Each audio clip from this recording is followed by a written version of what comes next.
In the spring of 1200 BC, beneath the towering pylons of the Temple of Amun at Karnak, a 9-year-old girl named Nefitari stood trembling in the harsh glare of the midday sun.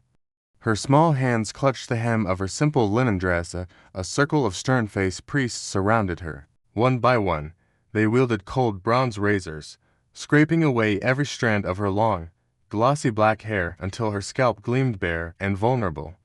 Tears streamed down her cheeks, but she dared not sob aloud.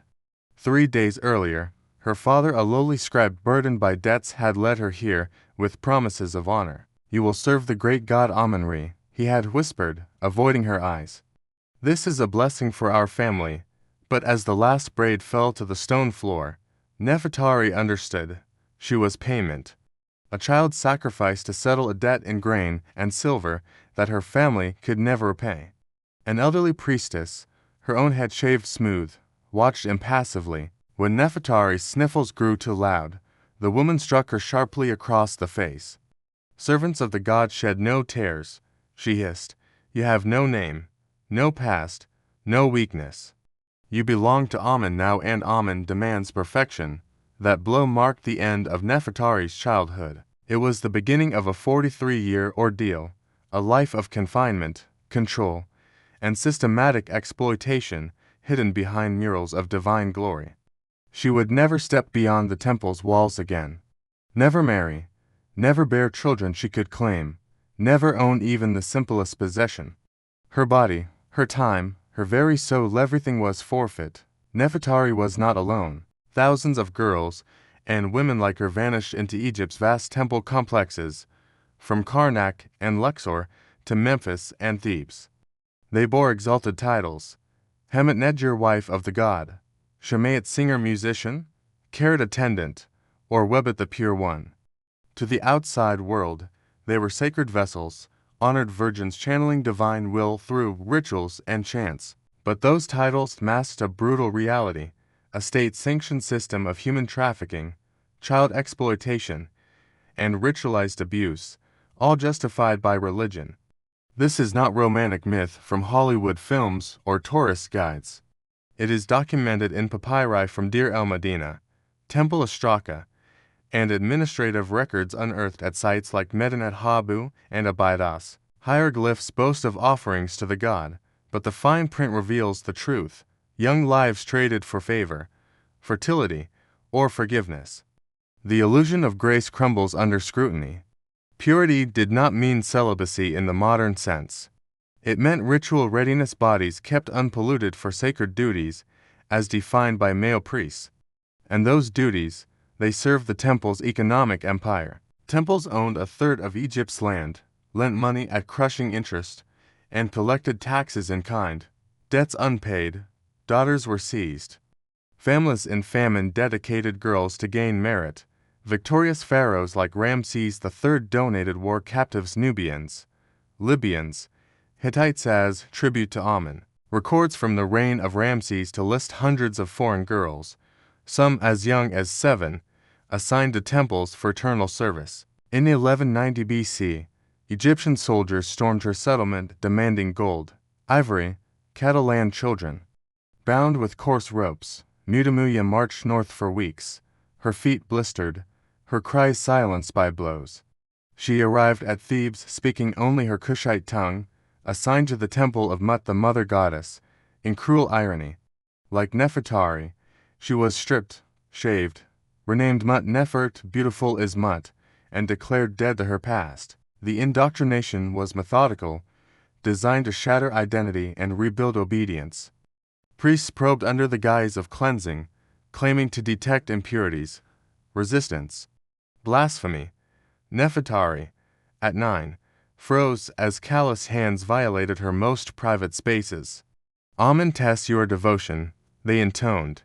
She learned dissociation early, mind floating above body like a falcon over the Nile. Shaving followed, erasing vanity, then renaming, severing family ties. Finally, the divine marriage, a ceremony binding them eternally to the god. Dressed in translucent linen, anointed with lotus oil, the child knelt before the cult statue. Priests chanted as proxies, "I, Amun, take thee as wife, Thy body is my temple, thy womb, my vessel, vows repeated parrot-like. I give myself wholly. Forever pure, forever obedient. Legally, this barred human marriage. Socially, it isolated them. Spiritually, it terrorized. The god himself owned them. Daily life was a grinding monotony of control. Dawn in cramped dormitory stone benches, reed mats, no privacy. Ablutions in cold water, then white robes marking ownership. Silence enforced, whispers punished by flogging or isolation. Labor endless, weaving fine linens for export, brewing beer, baking sacred bread, copying hymns. Singers like the Shemaiah practiced from sunrise, voices echoing in high postile halls, but never for joy, only duty. Friendships formed in secret glances. Nefitari bonded with Takayet, a fellow weaver from a delta village. Stolen whispers during loom work, dreams of the Nile, mother's lullabies. Caught one afternoon, Takayet vanished for days. Returned broken, eyes vacant. Months later, impure, returned to the gods. Everyone knew sold, sacrificed, or buried alive. Surveillance was total. Family visits forbidden. Letters intercepted. Bodies inspected monthly for pollution, pregnancy. Proof of divine favor, or priestly access, the darkest secret. Sacred unions. High priests, embodying the god in masked rituals, claimed carnal rights. Incense-heavy chambers, hypnotic chants, threats of famine if refused. Amun enters thee to renew mat. Girls, as young as 12, groomed from childhood, indoctrinated to submit. Nefitaris first at 14, high priest Nenufer, golden mask gleaming. Resist, and Egypt starves. She endured, soul fracturing. At 16, pregnancy. Isolated in a birthing house with other blessed women, whispers revealing shared horrors. Her daughter, Amunirdis, nursed 3 years, then torn away for training. Nefitari watched from afar as her child was shaved, renamed, broken. The ultimate cruelty, motherhood denied. Resistance flickered in shadows. Kenneth, a bold Hemet Netger, screamed during offerings, "These are men, not gods. We are slaves, dragged to the desert, staked under Ri's fury." Body displayed next dawn jackal's feast. Message clear, obey or perish. Yet defiance endured invisibly. Flawed weaving spelling I live in hieratic, songs with double meanings, carvings in hidden alcoves, born free stolen, Mutamuya, at 45, etched before death, from beyond the cataract. Mother, Monatori, I remembered, tell them I was, most died unmarked. Nefitari at 52, fever ravaged, dumped in a pit with others. No rights. Forget her, overseers commanded her daughter. But stones remember, archaeologists find ostraca pleas, papyri debts paid in flesh, mass graves of women. Temples glorified pharaohs, Majin's whisper of the vanished. Today, tourists photograph Karnak's grandeur. Few hear the echoes. Thousands of girls, stolen, shaved, silenced, assaulted under sanctity's veil, their faith twisted into chains. Their bodies, temples of profit and power, Nefitari, Mutamuya, Takayet, Kenneth, and countless unnamed. They existed, they suffered, they resisted, remember them. When you stand amid those pillars, listen. The wind through lotus columns carries faint voices, we were here. We mattered, history's grand narrative erased them. But truth, scratched in stone, endures. Centuries after Nefitari's bones crumbled in an unmarked pit, the temples of Egypt still stood, their walls echoing with the footsteps of the mighty. But the system that devoured her lived on, mutating through empires? By the Ptolemaic era 305 to 30 BC, Greek rulers adopted the practice, blending it with their own traditions. Temple virgins now included Hellenistic orphans and war spoils, dedicated to Isis or Serapis.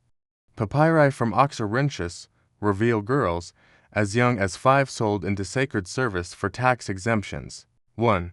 A Macedonian girl named Berenike etched her despair on a potsherd, They call me bride of the goddess, but I am merchandise. When Rome conquered Egypt in 30 BC, the exploitation deepened under imperial greed. Temples became cash machines for emperors like Augustus, who seized lands and demanded more pure ones.